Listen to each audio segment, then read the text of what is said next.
ശ്രീനാരായണ പരമഗുരവേ നമഃ. ഓം ശ്രീ ശാരദാംബികായേ നമഃ.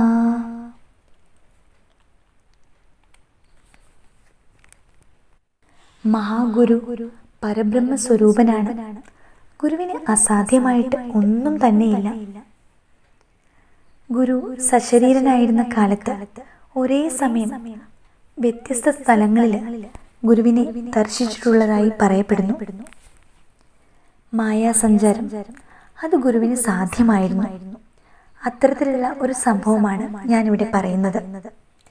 ഇപ്പോൾ തമിഴ്നാട് സ്റ്റേറ്റിനോട് ചേർന്നിരിക്കുന്ന ഇരണിയൽ എന്ന കേരളത്തിൻ്റെ തെക്കേ അറ്റത്തുള്ള സ്ഥലത്തെ ഒരു പ്രധാന കുടുംബമായ അമ്മ വീട്ടിൽ തങ്കച്ചിയമ്മ എന്ന സ്ത്രീക്ക് കണ്ണ് രണ്ടും കാഴ്ചയില്ലാതായി. യാതൊന്നും കാണാൻ പാടില്ല. ആ അമ്മ വെറും കുരുടിയായി കഴിഞ്ഞു. ഡോക്ടർമാരും വൈദ്യന്മാരും പല പ്രകാരവും പരിശോധനകൾ നടത്തി ഒരു ഗുണവും ഉണ്ടായില്ല. അരുവിപ്പുറത്ത് പോയി ഗുരുസ്വാമികളെ പ്രാർത്ഥിച്ചാൽ അവിടുത്തെ അനുഗ്രഹം കൊണ്ട് കണ്ണുകൾക്ക് കാഴ്ച ഉണ്ടാകും എന്ന് ആ സ്ഥലത്തെ ജനങ്ങൾ ഉപദേശിച്ചു. ആ സ്ത്രീക്ക് മുൻപ് ഗുരുദേവനെ കാണാൻ കഴിഞ്ഞിട്ടില്ല.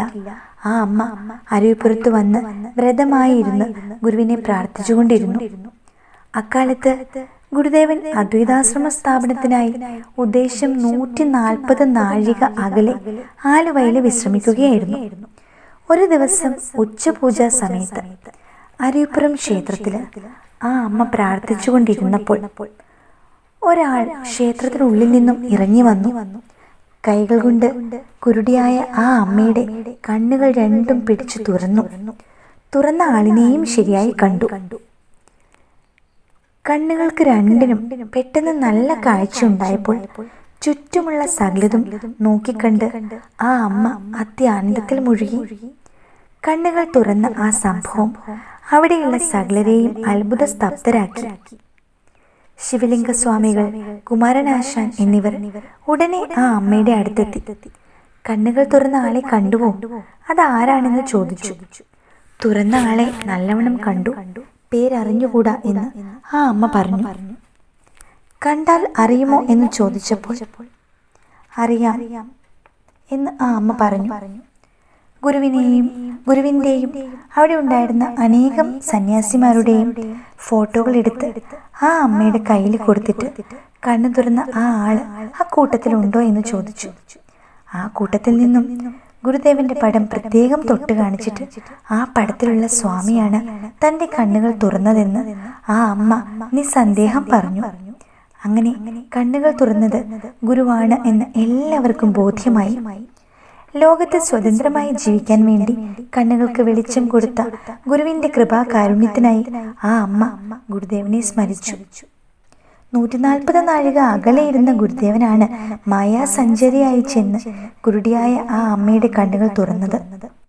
അരുവിപ്പുറത്തെ തപസ്സിന് ശേഷം ഗുരുദേവൻ പല കാലഘട്ടങ്ങളിലും അവധൂതനായും മായാരൂപിയായും സഞ്ചരിച്ചിട്ടുണ്ട്.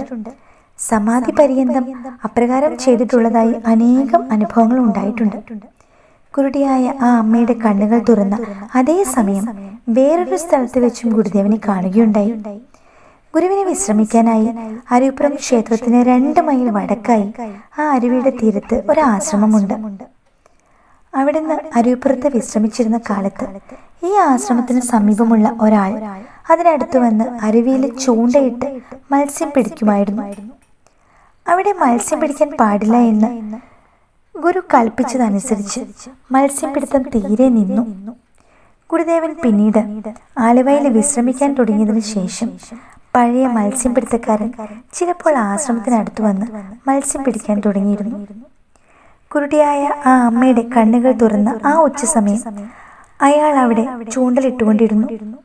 അയാൾക്ക് ഗുരുദേവനെ അല്ലാതെ മറ്റാരെയും ഭയമില്ല. ആര് പറഞ്ഞാലും വകവയ്ക്കുന്നവനുമല്ല. ജാഗ്രതയായി ചൂണ്ടലിട്ടുകൊണ്ടിരുന്ന ആള് സ്വാമി ഇതാ വരുന്നു എന്ന് അടുത്തു നിന്ന പഴയാറ്റു വീട്ടിൽ കിട്ടൻ ശാന്തിയോട് പറഞ്ഞിട്ട് പരിഭ്രമത്തോടുകൂടി ചൂണ്ട വലിച്ച് എടുത്തുകൊണ്ട് ഓടി മറിഞ്ഞു. ഗുരുദേവനെ കണ്ട് നല്ല പഴക്കമുള്ളവനാണ് അയാൾ. വിശേഷിച്ച് നല്ല മധ്യാഹ്ന സമയമായിരുന്നു. അയാൾ വാസ്തവത്തിൽ ഗുരുവിനെ തന്നെയാണ് കണ്ടതെന്ന് കിട്ടൻ ശാന്തിയും പറയുന്നു. ആലുവയിൽ വിശ്രമിച്ചിരുന്ന ഗുരുദേവൻ ഉച്ചയ്ക്ക് അരൂപ്പുറം ക്ഷേത്രത്തിലെത്തി കുരുടിയായ അമ്മയുടെ കണ്ണുകൾ തുറന്ന സ്ഥിതിക്ക് അതിന് 2 നാഴിക അകലെയുള്ള ആശ്രമത്തിൽ വെച്ചു. അതേസമയം ഗുരുദേവനെ കണ്ടതിൽ അത്ഭുതമൊന്നുമില്ല. ഗുരു ഇങ്ങനെ മായാരൂപിയായി എവിടെയും സഞ്ചരിക്കുമായിരുന്നു. അതെ, മഹാപുരുഷന്മാർക്ക് എന്താണ് അസാധ്യമായിട്ടുള്ളത്? ഒന്നും തന്നെയില്ല. എന്തും സാധിക്കും. കാരണം ഗുരു പരബ്രഹ്മസ്വരൂപൻ തന്നെ. പരമകാരുണികനായ ഗുരുവിൻ്റെ അനുഗ്രഹം ഏവർക്കും ലഭിക്കട്ടെ എന്ന് പ്രാർത്ഥിച്ചുകൊണ്ട് എൻ്റെ എളിയ വാക്കുകൾ ആ തൃപ്പാദങ്ങളിൽ സമർപ്പിക്കുന്നു. നന്ദി, നമസ്കാരം. ഗുരുധർമ്മം വിജയിക്കട്ടെ.